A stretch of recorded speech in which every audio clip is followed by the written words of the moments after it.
오늘 말씀의 제목은 영적 싸움 시리즈 17번째 믿음의 세 가지 열매가 있습니까? 라는 주제를 가지고 오늘 말씀을 전하고자 합니다. 믿음의 세 가지 열매가 있습니까? 초대교회 때에 기독교 역사의 최고의 신학자가 있습니다. 이 사람은 매우 천재이고 그리고 기독교 사상의 가장 중요한 기초를 놓은 사람이에요. 그 사람의 이름은 아우구스티누스라고 합니다. 한국에서 번역할 때 이거 어거스틴이라고 번역을 했어요. 아우구스티누스. 이 아우구스티누스는 인간이 타락한 인간은 아담의 본성을 가지고 있다 그랬습니다. 타락한 인간은 아담의 본성을 가지고 있다. 온유. 타락한 인간은 누구의 본성을 가지고 있다고? 아담의 본성을 가지고 있다. 그 아담의 본성은 뭐냐면 자기를 향해 굽어 있는 인간이라는 거예요. 그 아담의 본성은 자기를 향해 굽어 있는 인생이다. 자기를 향하여 굽어 있는 인간. 자, 아담의 본성이 누구를 향하여 굽어 있다고요? 우리 하느님. 몰라. 우리 성현이. 웃기만 하네. 우리 선유. 누구를 향해 굽어 있다고? 우리 다윗이. 하나님? 자, 우리 도연이. 크게 해봐. 잘 모르겠어. 원준이. 우리 원준이가 제대로 듣고 있네. 자기를 향하여 굽어 있다는 거예요. 본래 하나님이 처음 우리를 창조했을 때, 때는 우리는 하나님을 향하여 굽어 있도록 우리를 창조하셨어요. 하나님을 의존하고 하나님을 바라보도록. 그리고 그 하나님을 바라보고, 그리고 인간들을 바라보도록. 하나님을 바라보고 하나님을 사랑하도록, 인간을 바라보고 인간을 사랑하도록 하나님이 인간을 창조했는데, 인간이 타락한 다음에는 인간도 안 바라보고 하나님도 안 바라보고 자기 자신만 바라보더라. 그래서 인간은 주구장창 자기만 바라보더라. 구원의 길을 가는 데 있어서 의인이 되기 위해서도 주구장창 자기 자신만 바라보는 거야. 내가 이것을 어떻게 할 수 있을까? 인간이 우리가 이 구원을 어떻게 이룰 수 있을까 생각을 하는 거예요. 그래. 내가 의인이 되려면, 구원을 얻으려면, 하람아 다리 좀 예쁘게 해봐. 구원을 얻으려면 나의 의로운 행위로, 도덕적인 실천으로, 그리고 종교적인 수양으로, 또한 지식으로 스스로 지식을 쌓아서 구원에 이르야지. 내가 열심히 선을 행하고 내가 열심히 종교적인 수양을 하고 도덕적인 실천을 하게 되면 내가 의인이 될 수 있어 라고 생각을 했다는 거죠. 왜? 자기를 향하여 굽어 있기 때문에. 그런데 하나님은 거룩하신데 1% 거룩하신 게 아니고 50% 거룩하신 게 아니고 하나님은 몇 프로 거룩하실까요? 우리 지율이 100%. 거룩하다는 말은 도덕적으로 완전하다는 거예요. 하나님은 100% 도덕적으로 완전하셔요. 그 하나님의 시선으로 볼 때 인간이 아무리 선을 행해도 그 선이, 이사야 선지자는 뭐라고 말씀했냐면 아무리 그 선을 행해도 이사야 64장 6절에 보면 그 모습은 더러운 옷과 같습니다. 좀먹은 옷과 같습니다. 그리고 쇠폐하는, 시드는 잎사귀 같습니다. 그러면서 인간이 아무리 선을 행해도 하나님 앞에서는 더러운 옷에 지나지 않는다. 그렇다면 인간은, 목사님, 어떻게 하면은 의롭다함을 얻을 수가 있습니까? 어떻게 하면은 인간의 노력으로는 도저히 의인이 될 수가 없는데 어떻게 하면 우리가 하나님 보시기에 그 100% 거룩하신 하나님 앞에서 우리가 의롭다라고 인정받는 의인이 될 수 있습니까? 오늘 5장 1절에 이렇게 말씀하고 있습니다. 그러므로 우리가 믿음으로 의롭다 하심을 받았으니, 우리가 믿음으로 의롭다 하심을 받았으니. 자, 묻겠어요. 자, 인간이 100% 거룩하신 하나님 앞에 무엇으로 의롭다함을 받을 수 있나요? 자, 우리 현진이 막 웃고 있는데 한번 얘기해봐. 현진이.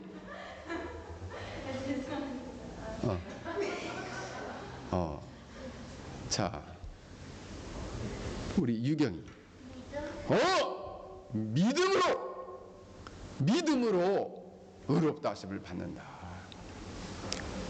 여러분, 로마서 1장 18절부터 3장 20절까지는 인간은 왜 하나님의 진노 아래 죽을 수밖에 없는지에 대해서 말하고 있어요. 인간은 하나님 앞에 본래적으로 심판당할 수밖에 없는 존재임을 아주 상세하게.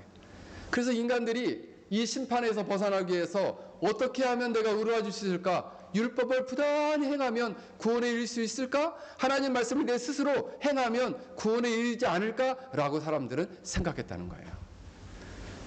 그래서 오늘 성경은 뭐라고 얘기하냐면, 아니, 그걸로는 하나님 앞에 의롭다 하심을 받을 수 없어. 그걸로는 의인이 될 수가 없어. 오직 믿음으로만 의인이 될 수 있다. 오늘 성경은 말씀하고 있다는 거예요. 그렇다면 우리가 믿음으로 구원을 받는다, 믿음으로 의로워진다는 것은 무엇일까요? 우리가 첫 번째, 확실한 지식에 있어서 우리가 예수 그리스도를 하나님의 아들이요 구원주로 알아야 한다. 오늘 본문에 보면은 이 믿음이라는 단어가 피스티스라는 단어가 쓰였는데, 이 말은 확고한 확신이라는 단어예요. 확실하고 확고한 확신.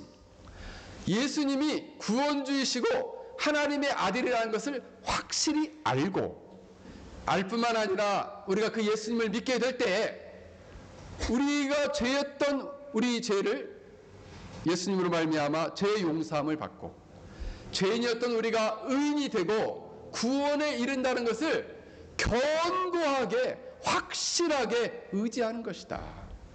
그때 성령 하나님께서 이 말씀과 복음을 통해서 우리 마음에 믿음을 선물로 주신다라는 거예요.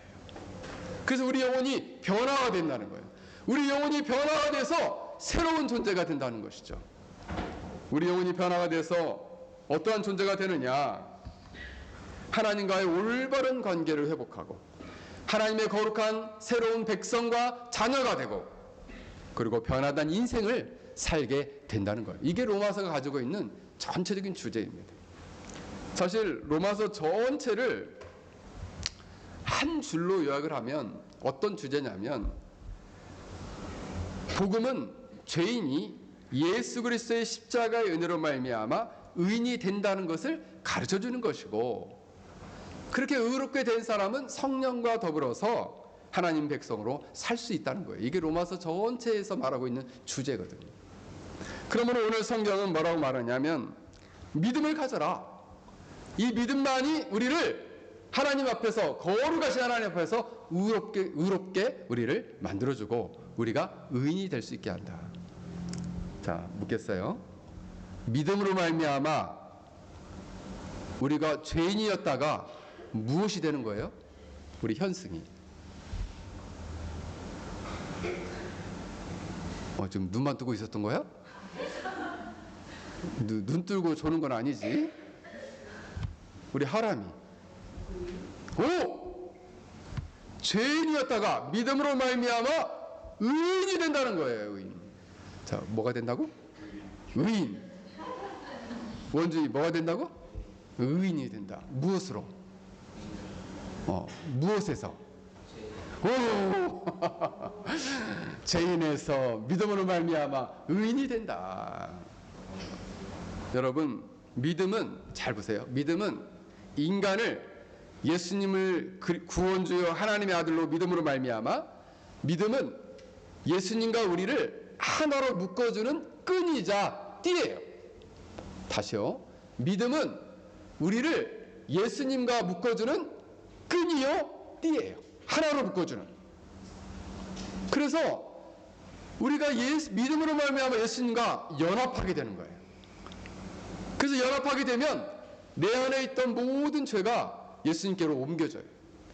그리고 예수님의 의로운 의가 내 안에 옮겨와요. 내 죄는 예수님께로 옮겨가고 예수님의 의로운 의는 내 안에 옮겨와요. 그래서 자리바꿈이 일어나요. 그래서 루터는 이것을 불공평한 교환이다 이랬어요. 예수님의 의가 우리 안에 들어오게 됩니다. 내 죄는 예수님께로 가버려요. 그래서 우리가 어떻게 돼요? 의로워지는 거예요. 원래 나는 의롭지 않은데 예수님의 의가 우리 안에 옮겨지면서 우리가 의롭게 되었다라는 거예요. 자, 다시 묻겠어요. 우리가 원래 죄인이었었는데 어떻게 의롭게 되었다고요? 온유. 오! 예수님의 의가 우리 안에 옮겨져서 우리가 의롭게 되었다는 거예요. 그래서 이렇게 우리가 죄인이었는데 예수님을 말미암아 이제는 주님 앞에 의인으로 서게 되었다는 거죠. 이렇게 의인이 된 사람 안에는 믿음의 열매가 맺게 된다는 거죠. 의인이 된 사람 안에는 믿음의 열매, 믿음의 결과, 그러니까 결과 또는 열매예요. 믿음으로 말미암아 의로워진 사람 안에는 놀라운 열매들이 맺힌다는 거예요. 오늘 첫 번째 그 열매는 무엇이냐? 오늘 말씀에 이렇게 말씀하고 있습니다. 1절에 그러므로 우리가 믿음으로 말미암아 의롭다함을 받았으니 우리 주 그리스도로 말미암아 하나님과 화평을 누리자. 믿음의 첫 번째 열매는 하나님과 화평, 하나님과 평화를 누리는 거예요.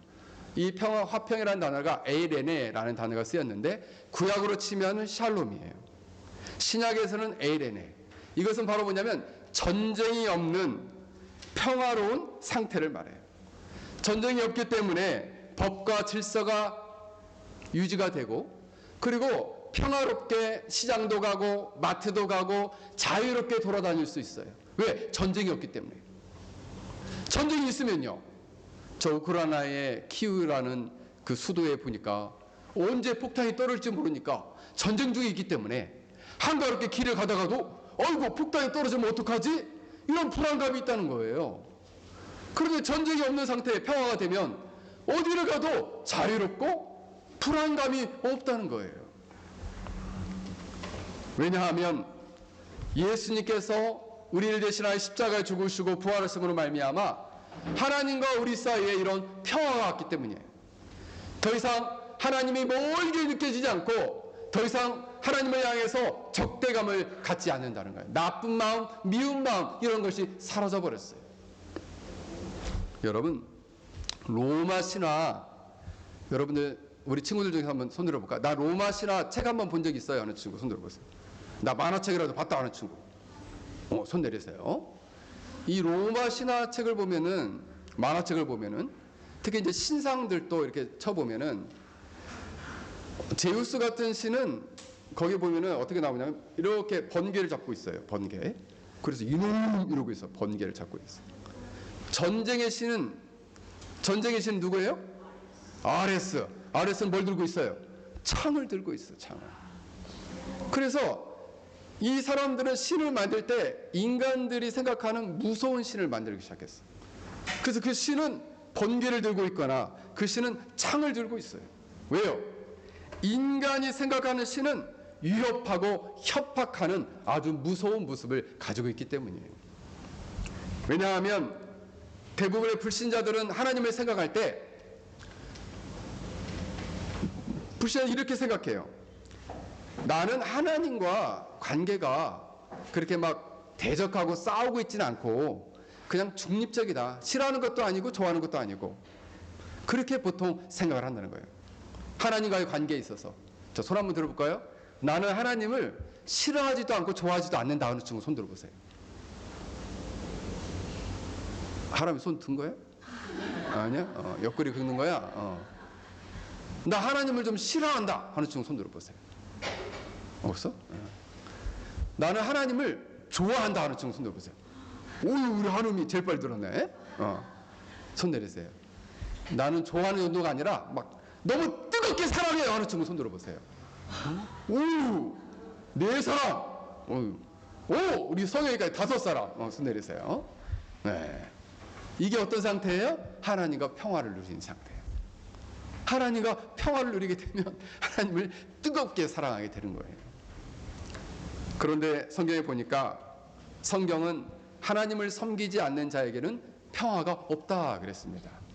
이사야서 48장 22절에 보면 여호와께서 말씀하시되 악인은 평강이 없다. 성경은요, 악인은, 하나님을 떠나 있는 불신자들은 마음에 평강이 없다는 거예요. 왜요? 하나님과 평화가 없기 때문에. 그래서 사람들은 그 마음에 평강이 없기 때문에, 악인들은, 주님을 떠난 사람은 평강이 없기 때문에 이 평강을 찾고자 끊임없이 삶의 만족을 추구하기 시작했다는 거예요. 철학자 파스칼은 생각이라는 책에서 이렇게 말했습니다. 모든 인간의 마음에는 하나님이 만들어 놓으신 공간이 있다는 거예요. 공간. 하나님이 만들어 놓으신 이렇게 빈 공간이 있다는 거예요. 그래서 이 빈 공간이 있어서 사람들은 끊임없이 이 빈 공간을 채우려고 한다는 거죠. 그래서 어떤 사람은, 그래, 내가 요즘 사는 게 너무 헛헛해. 그래서 나는 돈을 열심히 벌어야겠다. 그래서 요즘 젊은 친구들이 요즘 한동안 유행했던 게 한국에서 욜로족이에요. 욜로족. 40대 이전에 10억 이상 돈을 벌어가지고 내가 40대 이후부터는 여행 다니며 산다. 그런데 안타깝게 40대 이전에 죽을 수 있어요. 돈을 몽땅 벌어놓고 죽을 수 있어요. 그런 인생 어떤 인생입니까? 안타까운 인생이죠. 일만 열심히 하다 죽은 인생이에요. 안타까운 인생이죠. 네. 자, 10억을 열심히 벌었어요. 내가 10억을 벌었어요. 그러면은 만족이 될까요? 자, 만족이 돼.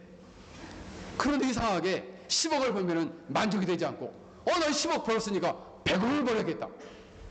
그 100억을 또 열심히 벌었어요. 물론 이제 다 벌 수 있는 건 아니에요. 이제 목사님이 생각할 때 한 10,000명 중에 1명은 벌 수 있을 것 같아요. 100억을 벌어도 마음의 이 빈 공간이 채워지지 않더라. 공허하더라 라는 거예요. 이건 실화인데 진짜 있었던 일이에요. 목사님이 가르쳤던 한 청년이 주님을 만나는 그런 계기가 됐던 사건이 있었어요. 그 사건이 뭐냐면, 자기 친한 형이 있었는데 이 형이 열심히 일을 해가지고 너무너무 밥도 안 먹고 막 아르바이트를 막 몇 개씩 하고 해서 일을 열심히 해가지고 그 당시에 약 50평 가까이 되는 아파트를 샀다는 거예요. 약 20년 전에. 그런데 안타깝게도 이 형제는 가족들이 없었대요. 그래서 혼자 성공을 해야겠다 해가지고 열심히 해가지고 아파트를, 큰 평수를 샀대요. 그래서 그날 가서 축하를 했다는 거죠. 집들이하고. 근데 그 다음날 경찰한테 연락이 왔다는 거죠. 그 형이 죽었다는 거예요. 갑자기. 그래서 왜 죽었냐 그랬더니 그 새 아파트에 가스레인지를 어떻게 할지 몰라가지고 그 가스가 샜던 모양이에요. 그래서 그 가스 때문에 그날 밤 하룻밤 자고 죽었어요. 거기서. 그래서 이 친구가, 근데 알고 보니까 이 아파트가 자기는 가족이 없어가지고 나라로 귀속된다는 거예요. 그래서 이 친구가 충격을 받았어요. 돈 벌어도 소용없구나. 이거 돈만 찾아서 열심히 살다가 한 방에 훅 갈 수 있구나. 이렇게 생각을 했다는 거죠. 그러면서 주님을 만났다는 거죠. 어떤 사람은 이 마음에 있는 이 빈 공간을 권력으로 채우려고 한다는 거죠. 그래, 내가 초등학교 때는 반장을 해야지. 그래, 중학교 때는 내가 학생회장을 해야지. 그리고 나중에는 내가 시의원도 하고 도의원도 하고 국회의원도 하고 내가 이 국회의원이 됐으니 대통령도 한번 해봐야지. 그래서 요즘 저 한국에서 이 선거 한다고 난리 아니에요? 난리. 왜요? 권력을, 더 높은 권력을 가지면 그 마음 안에 있는 빈 공간이 채워질 거라고 생각을 한다는 거예요. 근데 어떤 교수님이 이야기를 하시는데, 자기가 그 교수로서 청와대에서 비서관을 했다는 거죠. 그래서 매번 이 나라의 국정을 논의하는 회의에 그 비서관 회의에 참석을 했다는 거예요. 근데 나중에 대통령 임기가 딱 끝나니까 자기가 생각할 때는 맨발로 저 높은 곳에 헬리콥터를 타고 올라가서 맨발로 내려오더라 하는 거예요.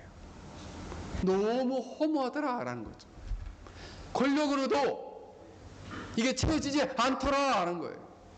어떤 사람은 이 빈 공간을 쾌락으로 채우려고 부단히 애를 쓴다는 거예요. 이런 성적인 쾌락을 가지고. 성경에 보면은 요한복음 4장에 사마리아 여인이 나옵니다. 이 사람은 성적인 쾌락을 추구하던 여인으로 봅니다. 왜냐하면 남편이 5이나 있었어요. 근데 그 남편은 과거형이에요. 현재도 한 남자가 있어서 6번째 남자예요. 그런데도 그가 빈 항아리를 가지고 빈 물 항아리를 가지고 우물가로 오더라. 그래서 학자들은 그 빈 항아리가 그 여자의 마음이었다. 이렇게 주석하기도 했습니다. 여러분, 그러므로 어거스틴은 고백록 1장에서 이렇게 말합니다. 하나님께서 우리를 창조하셨기 때문에 우리가 하나님께로 돌아올 때까지는 마음의 안식이 없나이다.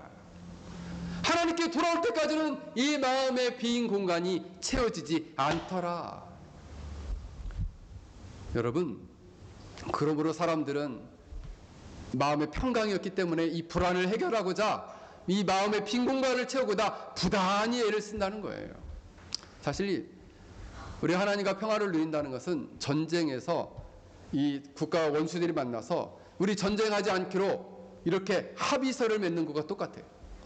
그래서 내일부터는 총이나 그 다음에 대포를 쏘지 않기로 합시다 라고 사인을 한 것과 똑같아요. 마찬가지로 예수님의 피로 죄인된 우리가 하나님과의 관계 안에서 예수님의 피로 이제 화평의 합의서가 이렇게 쓰여진 것이라고 보면 된다라는 것입니다. 그래서 성경에 보면은 이렇게 말씀하고 있어요. 이런 예수님으로 말미암아 우리가 화평을 누리는 것을 마음으로 믿어라라는 거예요. 무엇으로 믿으라고요? 마음으로, 믿음으로 믿어라. 그때 성경은 이렇게 말합니다. 그러면 화평이 있다. 최근에 그 유튜브 중에 박위라는 사람이 있습니다. 박위라는 사람 아시죠? 이 박위라는 사람은 굉장히 너무 잘생기고 멋진 사람인데 대학을 졸업하고 패션 회사에 2014년도에 들어가서 정규직으로 취업해가지고 그날 처음 회식을 하다가 이 친구는 고등학교 때 회식을 했는데 회식 자리에 갔으니까 당신을 축하하느냐니까 술 한잔 하십시오. 그래서 술을 한 잔 먹었어요. 근데 술을 한 잔 먹고 자기도 모르게 높은 데서 떨어졌어. 떨어져가지고 어떻게 됐냐면 하반신, 전신마비가 왔어.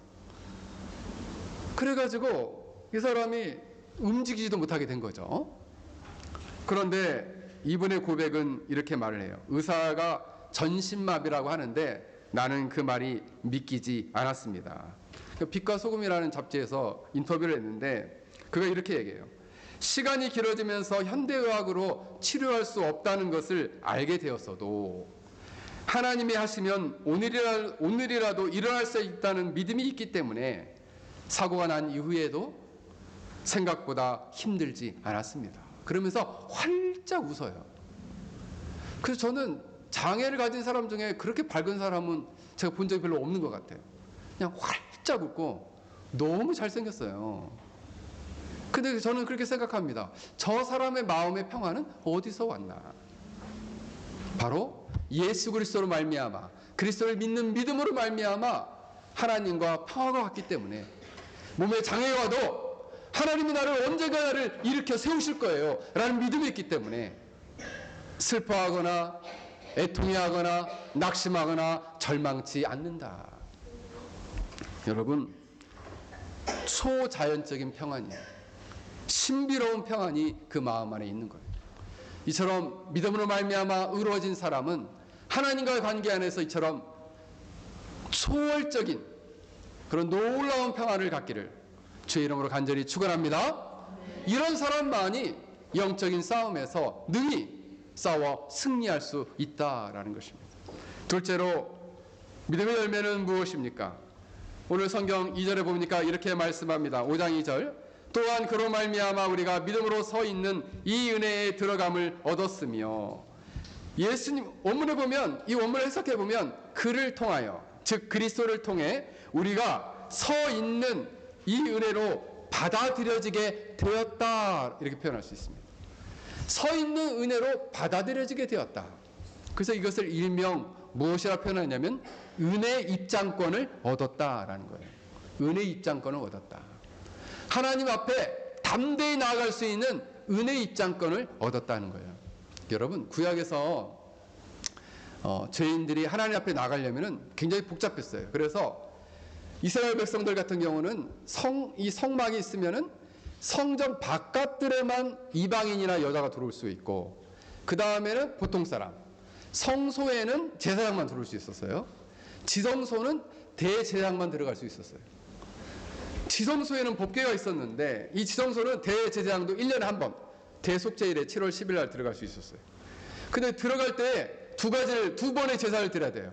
한 번은 자기 자신의 죄를 위해서 한번 번제를 드려서 자신을 깨끗하게 하고, 두 번째는 모든 백성들의 죄를 대신해서 제사를 드리고 깨끗하게 하고 손 발을 다 씻고, 그 다음에 두 번째 잡았던 그 소의 피를 가지고 이 휘장을 열고 들어가서 법궤 위에 이 구름 모양의 천사 모양의 모습, 이 법궤 위에 그 피를 부었어요. 1년에 딱 한 번. 그래서 만약 거룩함이 없으면 대제사장이 종을 달고 들어가고 있는데 종소리가 안 나면 그 대제사장이 그 자리에서 죽은 거예요. 왜? 거룩함이 없이는 하나님께 나아갈 수 없기 때문에 그래요. 그래서 1년에 딱 한 번 대제사장만 하나님을 하나님께 가까이 나아갈 수 있었어요. 근데 오늘날에는요, 예수 그리스도로 말미암아, 오늘 성경의 말씀처럼 예수 그리스도로 말미암아 우리 믿음으로 서 있는 이 은혜에 누구나 언제든지 날마다 언제든지 들어갈 수 있다는 거예요. 그래서 여러분, 히브리서 4장 16절에 이렇게 말씀합니다. 그러므로 우리는 긍휼하심을 받고 때를 따라 돕는 은혜를 얻기 위하여 은혜의 보좌 앞에 담대히 나아갈 것이니라. 예수님이 이 땅에 오셔서 우리를 위해 죽으시고 부활하심으로 말미암아 이것을 구원주의 하나님의 아들로 믿는 믿음의 사람들은 획기적인 변화가 생긴 거예요. 언제든지 기도하고 싶으면 기도할 수 있다는 거죠. 그럼 목사님, 내가 아침에 일어나서 기도하면 하나님이 내 기도를 받으시나요? 아침에도, 밥 먹을 때도, 공부할 때도, 시험 볼 때도, 집에 돌아올 때도, 뛰어놀 때도, 잠을 잘 때도 하나님이 언제든지 우리의 기도를 들어주신다는, 우리가 하나님을 만날 수 있는 은혜의 입장권을 우리가 가지고 있다는 거죠. 그래서 하루에 10번도 좋고 20번도 좋고 매번 기도해도 그 은혜의 입장권을 가지고 들어갈 수 있게 됐다는 거예요. 영국의 독일 태생이긴 한데 영국의 유명한 목사님 한 분 계세요. 그분 이름이 조지 밀러 목사님이십니다. 이 목사님은 20살 때 주님을 만났어요. 그리고 마음에 결심하기를 이렇게 집 없는 부모를 잃은 고아들을 위해서 살아야겠다라는 마음을 가졌습니다. 그래서 그가 60년 동안 이 고아원 사역을 80세가 가까이 되도록 고아원 사역을 했는데, 그동안 고아원 사역을 하면서 1만 명의 고아를 도왔어요. 1만 명. 1만 명. 놀라지 않네요. 1만 명. 그리고 후원금을 당시 오늘날 돈으로는 그러니까 720만 달러. 그 당시에 720만 달러면 오늘날로 치면은 얼마 정도 생각해 보면 한 800억 정도 되는 그 어마어마한 돈을 모았어요. 그것을 후원했어요. 그리고 중국에 200만 권 이상의 책과 신앙서적은 300만 권을 선교로 보냈어요. 그럼 이분이 돈이 있었느냐? 없었어요. 말년에는 42개국에 300만 명에게 복음을 전했어요. 그래서 81세에 신학교에 가서 이분이 강의를 할 때 신학생이 물었습니다. 목사님은 돈 한 푼 없이 어떻게 이렇게 1만 명이 넘는 고아를 돌보고 그리고 이렇게 800억과 가까운 어마어마한 것을 모집할 수 있었습니까? 그때 그가 일어나가지고 의자 위에 가서 이렇게 두 손을 모으면서 이것이 바로 나의 비결입니다 라고 말해주세요. 내가 언제든지 하나님 앞에 가서 무릎 꿇기만 하면 하나님이 응답해 주십니다. 그래서 이게 학자들마다 다 달라요. 어떤 사람은 25,000번 응답을 받았다, 어떤 사람은 3만 번 응답을 받았다, 어떤 사람은 45,000번 응답을 받았다, 어떤 사람은 5만 번 이상 응답을 받았다. 근데 최하가 25,000번이에요 25,000번 여러분 생각을 해보셨어요? 그렇게 응답을 받았다. 그런데 놀랍게도 그가 응답받는 비결 5개를 이야기했는데 그중에 내가 하나만 말하겠습니다. 첫 번째, 그게 첫 번째로 말한 거예요. 첫 번째 응답받는 기도, 주 예수 그리스도만이 축복을 구하는 모든 간구의 유일한 근거이심을 묵상하면서 주님의 십자가의 공로만 의지하며 기도하라. 그는 매일매일 은혜의 앞에, 은혜의 자리에 나갈 때에 그리스도의 공로를 의지하며 나아갔다는 거예요. 그렇게만 하면 하나님이 들으시고 응답해 주시더라. 은혜의 입장권을 잘 이용했던 사람이죠. 여러분, 이 은혜의 입장권은 다만 기도에만 소용이 되는 것이 아니에요. 우리가 말씀을 매일매일 읽는 것, 이렇게 예배 자리에 나오는 것, 은혜의 입장권이에요. 그리고 우리가 찬양하는 것. 그래서 우리 친구들 중에서도 가끔씩 목사님 보면은 찬양 시간에 입을 벌리는지 안 벌리는지 이렇게 이러고 있는 금붕어처럼 소리를 안 내고 이런 친구들이 있는데 그 하나님 안 기뻐하셔요. 그 시간에는 우리가 하나님을 찬양하면 하늘로부터 하나님께서 여러분들에게 놀라운 은혜를 부으시는 시간이거든요. 하나님이 정말 기뻐하시는 게 하나님을 우리가 찬양하는 거예요. 자, 하나님이 무엇을 기뻐하신다고요? 우리 하느님이 성현이 웃기만 해. 성일이 찬양하는 걸 기뻐하신다. 그래서 찬양할 때 큰 소리로 찬양해요. 찬양할 때 막 입을 안 벌리고 그 하나님 정말 기뻐하지 않으세요. 그 모습 자체를. 기도할 때는요, 그리스도의 예수님의 공로를 의지하고 간절히 기도하는 거죠. 하나님 은혜를 주시겠다니까.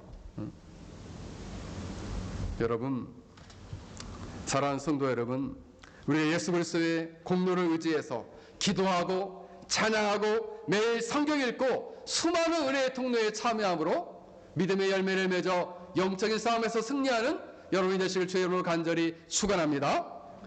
세 번째, 마지막으로 믿음의 열매는 오늘 2절 말씀에 보면 이렇게 말씀합니다. 하나님의 영광을 바라고 즐거워하느니라.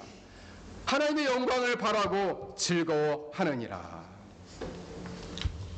장차 미래의 영광을, 예수 그리스도의 영광을 바라보고 덧입게 될 것을 즐거워하는 것이죠. 오늘 아침에 제 친구한테 문자가 왔어요. 그 친구는 어릴 적에 제가 초등학교 2학년 때부터 교회를 다녔는데 그 교회를 다닐 때부터 친구였어요. 그래서 그 친구는 저희 가정에 지금까지도 열렬한 후원자인데 아버님이 제가 모교회죠. 시골교회 모교회의 장로님이셨어요. 그리고 그 모교회를 건축하신 분이셨어요. 그 장로님이 92세의 일기로 하나님께서 장로님을 불러 가셨습니다. 그래서 저한테 좀 연락을 빨리 했으면 좋은데 제가 타국에 있다 보니까 장례가 끝나고 2주 만에 생각이 정리가 됐는지 나한테 문자를 보낸 거예요. 그러면서 아버지는 이제 천국에 가신 것 같다고 그러면서 굉장히 이제 그 슬픈 마음을 갖고 편지를 보냈더라고요. 그래서 제가 위로를 해드렸어요. 장로님 지금 주님 품에서 편안히 쉬고 계실 것입니다. 주를 위해서 일생토록 주님과 동행하고 믿음으로 헌신했기 때문에 주께서 주님 품에서 평안히 쉬고 계실 것입니다. 장차 우리도 그 영광 중에 계신 주님 품에서 장차 우리도 천국에 가서 같이 만납시다. 그러면서 제가 위로를 했습니다. 왜냐하면 저 천국에는 더 이상의 아픔과 질병과 약함과 원한이 없습니다. 연약한 것이 더 이상 없다는 거예요. 요한계시록 21장 4절에 보면 그 천국에는 모든 눈물을 그 눈에서 닦아주시고 다시는 사망이 없고 애통하는 것이나 곡하는 것이나 아픈 것이 다시 있지 아니하느니 처음 것이 다 지나갔느니라. 더 이상 이런 슬픔과 애통과 아픔과 질병이 더 이상 없다라는 거예요. 좀 예쁘게 좀 앉아라, 현승아. 그런데 문제는 뭐냐면 이런 미래의 영광을 소망하며 우리가 그 미래를 향해서 이렇게 영광을 향해 바라보며 즐거워하며 가는데 현실은 지금 눈앞에는 환란이 앞에 딱 놓여져 있다는 거예요. 눈앞에는 뭐가 있다고요? 하진아?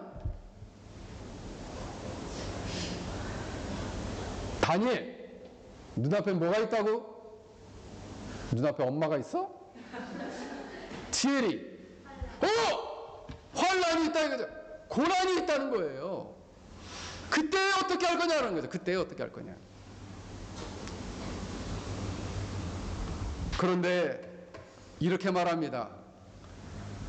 나는 환란이 있어도 우리가 그 환란을 즐거워하나니 이 환란은 인내를, 인내는 연단을, 연단은 소망을 이루는 줄 알미로다.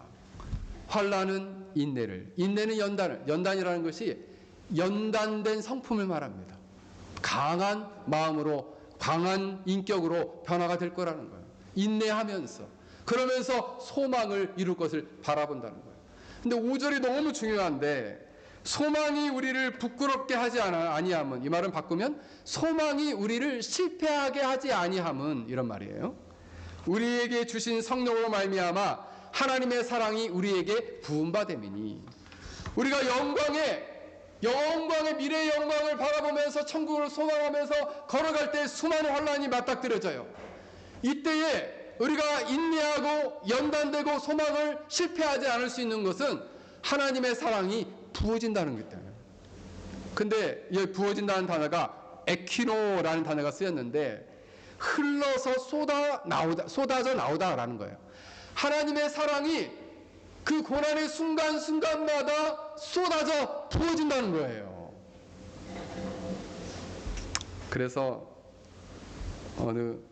제가 좋아하는 우리 고신대에 그 아주 유명한 우리 조직신학자인 우 교수님이 계신데 그 교수님은 이게 삼위일체의 신비적 사랑이다 이렇게 얘기했어요.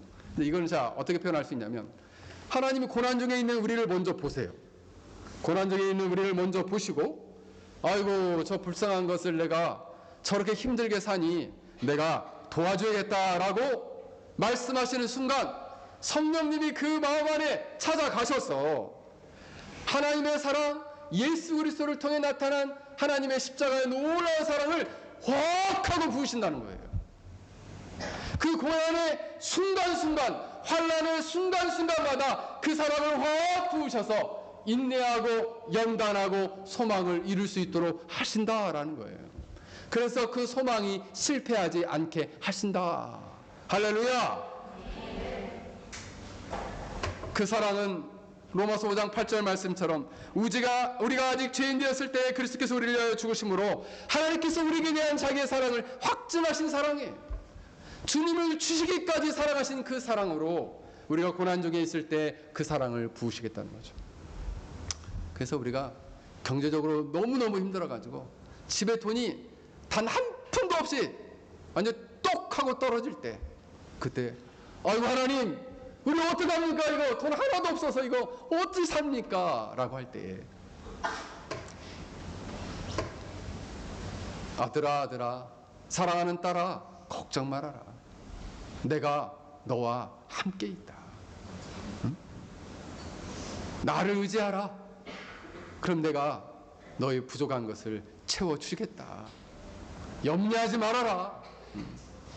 네 필요한 모든 것을 내가 채워주겠다. 말씀하지 않으십니까? 우리가 질병 중에 고통하고 부르짖으면 아버지라고 부르면 성령 하나님께서 다시금 그리스도의 사랑을 부으셔서 걱정하지 말아라. 내가 너의 연약한 질병을 치료해주고 너를 강건케 하겠다. 말씀해 주시지 않으십니까? 이사야 41장 10절 말씀 두려워하지 말라. 내가 너와 함께함이라. 놀라지 말라. 내가 내 하나님이 됨이니라. 내가 너를 굳세게 하리라. 참으로 너를 도와주리라. 나의 의로운 오른손으로 너를 붙들리라. 할렐루야. 고난의 순간순간마다 하나님의 그 놀라운 사랑이 그리스도를 통해서, 성령을 통하여 우리의 마음 가운데 부으심으로 현재의 환난 가운데도 즐거워하게 하며 인내하고 연단하며 장차 미래의 소망을 바라보며 그 소망을 실패하지 않고 걸어가도록 우리를 만들어 주신다라는 것입니다. 사랑하는 성도 여러분, 이때 우리가 영적인 싸움에서, 환난에서, 고난에서 늘 승리하며 우리는 영광 중에 주님을 바라보며 믿음의 경주를 다할 줄 믿습니다. 저 여러분들이 이와 같이 이렇게 믿음으로 아름다운 믿음의 열매를 맺는 하나님의 거룩한 자녀들이 되길 주의 이름으로 간절히 축원합니다.